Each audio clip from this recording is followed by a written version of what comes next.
American എണ്ണക്കപ്പലിന് പിന്നാലെ Mangalapuram refinery and petrochemicals limited chartered ചെയ്ത റഷ്യൻ എണ്ണ ടാങ്കർ ഞായറാഴ്ച ഇന്ത്യൻ തീരത്തെത്തി. മിഡിൽ ഈസ്റ്റിലെ വർദ്ധിച്ചുവരുന്ന സംഘർഷങ്ങൾക്കിടയിൽ ആഗോള ഊർജ്ജ വിതരണത്തെക്കുറിച്ചുള്ള ആശങ്കകൾക്കിടെയാണ് രാജ്യത്തിന് ആശ്വാസമായി മറ്റൊരു എണ്ണക്കപ്പലെത്തിയത്. MT അക്വ ടൈറ്റൻ എന്ന കപ്പൽ നിലവിൽ അറബിക്കടലിൽ മംഗലാപുരം തീരത്ത് നിന്ന് 10 നോട്ടിക്കൽ മൈൽ അകലെ നങ്കൂരമിട്ടിരുന്നതായി അധികൃതർ അറിയിച്ചിരുന്നു. ഇന്ന് രാവിലെ അമേരിക്കയിലെ ടെക്സാസിൽ നിന്ന് പെട്രോളിയം വാതകവുമായി കപ്പൽ ന്യൂ മാംഗ്ലൂർ തുറമുഖത്ത് നങ്കൂരമിട്ടിരുന്നു. മാർച്ച് 14-നും 31-നും ഇടയിൽ തുറമുഖത്ത് ക്രൂഡ് ഓയിൽ LPG കയറ്റുമതികൾക്കുള്ള ചരക്ക് അനുബന്ധ ചാർജുകൾ ഒഴിവാക്കുന്നതായി ഷിപ്പിംഗ് മന്ത്രാലയം അടുത്തിടെ പ്രഖ്യാപിച്ചിരുന്നു. നിലവിൽ ഒരു ഇന്ത്യൻ തുറമുഖത്തും തിരക്കില്ലെന്ന് ഉദ്യോഗസ്ഥർ അറിയിച്ചു. പേർഷ്യൻ ഗൾഫ് മേഖലയിൽ പ്രവർത്തിക്കുന്ന 22 ഇന്ത്യൻ കപ്പലുകളും 611 നാവികരും സുരക്ഷിതരാണെന്ന് ഷിപ്പിംഗ് മന്ത്രാലയത്തിലെ സ്പെഷ്യൽ സെക്രട്ടറി രാജേഷ് കുമാർ സിൻഹ പറഞ്ഞു. അധികൃതർ സംഭവ വികാസങ്ങൾ സൂക്ഷ്മമായി നിരീക്ഷിക്കുകയാണെന്നും കഴിഞ്ഞ 24 മണിക്കൂറിനുള്ളിൽ കടലിൽ ഒരു അപകടവും റിപ്പോർട്ട് ചെയ്തിട്ടില്ലെന്നും അദ്ദേഹം കൂട്ടിച്ചേർത്തു. അതേസമയം ഇറാന്റെ എണ്ണയ്ക്കുമേലുള്ള ഉപരോധം നീക്കി കൂടുതൽ എണ്ണ ഇന്ധന വിപണിയിൽ എത്തിക്കാനാണ് അമേരിക്കയുടെ പുതിയ ശ്രമം. അമേരിക്കയുടെ ഈ ഇടപെടൽ India, Malaysia, Singapore, Indonesia, Japan തുടങ്ങിയ രാജ്യങ്ങൾക്ക് പ്രയോജനപ്പെടുമെന്നാണ് കരുതുന്നത്. ഇറാൻ ഊർജ്ജ കയറ്റുമതിയിൽ വർഷങ്ങളായി US ഉപരോധം നിലനിൽക്കുന്നുണ്ട്. ഉപരോധം കാരണം വിൽക്കാനാവാതെ കെട്ടിക്കിടക്കുന്ന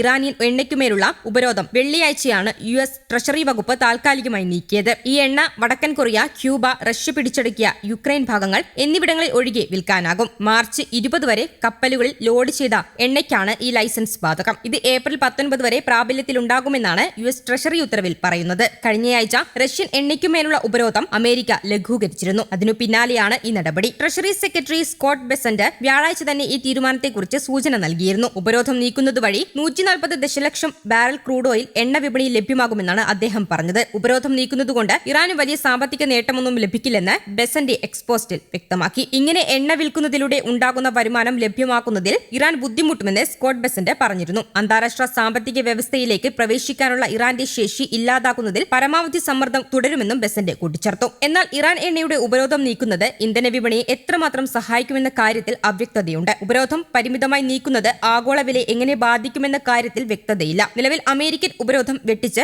എണ്ണയുടെ ഭൂരിഭാഗവും ഇറാൻ വിൽക്കുന്നത് ചൈനയ്ക്കാണ്. മാത്രമല്ല കടലിലുള്ള ഇറാന്റെ ക്രൂഡ് ഓയിലിന്റെ ഭൂരിഭാഗവും ഇതിനകം വിറ്റതാണെന്നാണ് ഊർജ്ജ മേഖലയിലെ വിദഗ്ധർ കരുതുന്നത്. അതോടൊപ്പം അന്താരാഷ്ട്ര ബാങ്കുകൾ ഇറാൻ എണ്ണയുമായി ബന്ധപ്പെട്ട ഇടപാടുകൾ ഉടൻ സുഗമമാകുമോ എന്ന കാര്യത്തിലും ഉറപ്പില്ല. അതിനാൽ ഉപരോധം നീക്കിയാലും വിപണിയിലേക്ക് വലിയ തോതിൽ ഇറാൻ എണ്ണ എത്തില്ലെന്നാണ് സൂചന. അമേരിക്ക ഇറാനിൽ നിന്ന് എണ്ണ വാങ്ങാറില്ല. ഉപരോധം നീക്കാനുള്ള തീരുമാനം ആഗോള എണ്ണവില കുറയ്ക്കാൻ ട്രംപ് ഭരണകൂടം ഏതറ്റം വരെയും പോകുമെന്നതിന്റെ സൂചനയാണിത്. അമേരിക്കയിൽ ഇന്ധനവില കൂടി വരുന്നത് ഇടക്കാല തിരഞ്ഞെടുപ്പിൽ ട്രംപിനും റിപ്പബ്ലിക്കൻ പാർട്ടിക്കും വലിയ പ്രതിസന്ധി തീർക്കാനിടയുണ്ട്. ഇതാണ് പുതിയ തീരുമാനത്തിന് പിന്നിലെന്നാണ് നിഗമനം. പശ്ചിമേഷ്യൻ സംഘർഷത്തെ തുടർന്ന് ഉടലെടുത്ത ഊർജ്ജ പ്രതിസന്ധി ലഘൂകരിക്കുന്നതിനായി അമേരിക്ക താൽക്കാലികമായി ഉപരോധം നീക്കിയതിന് പിന്നാലെ ഇറാനിയൻ അസംസ്കൃത എണ്ണ വാങ്ങൽ പുനരാരംഭിക്കാൻ ഇന്ത്യൻ റിഫൈനറികൾ പദ്ധതിയിട്ടിരുന്നു. ഇന്ത്യ മുഖ്യമായി ആശ്രയിക്കുന്ന ബ്രെന്റ് ക്രൂഡ് ഓയിൽ വില ബാരലിന് $110 കടന്ന പശ്ചാത്തലത്തിൽ വില കുറക്കാൻ ലക്ഷ്യമിട്ടാണ് അമേരിക്കൻ നടപടി. നിർണായകമായ ഹോർമൂസ് കടലിടുക്കിലൂടെയുള്ള കപ്പൽ നീക്കം പൂർണ്ണമായി തടയാൻ ഇറാൻ ലക്ഷ്യമിട്ടിരുന്നു. കഴിഞ്ഞ ദിവസമാണ് US ട്രഷറി സെക്രട്ടറി അമേരിക്കയുടെ ദീർഘകാല നയത്തിൽ മാറ്റം വരുത്തി നിലവിൽ കടലിൽ കുടുങ്ങിക്കിടക്കുന്ന ഇറാനിയൻ എണ്ണ വിൽക്കാൻ അനുവാദം നൽകിയത്.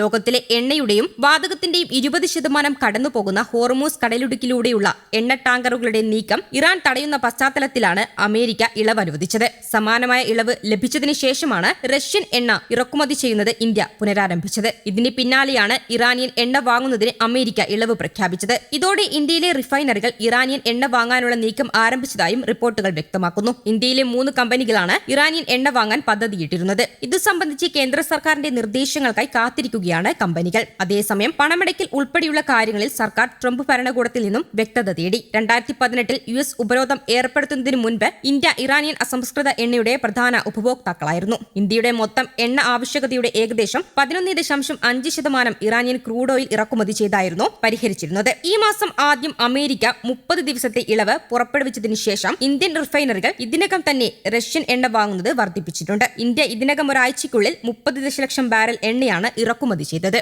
News desk Kerala Kaumudi.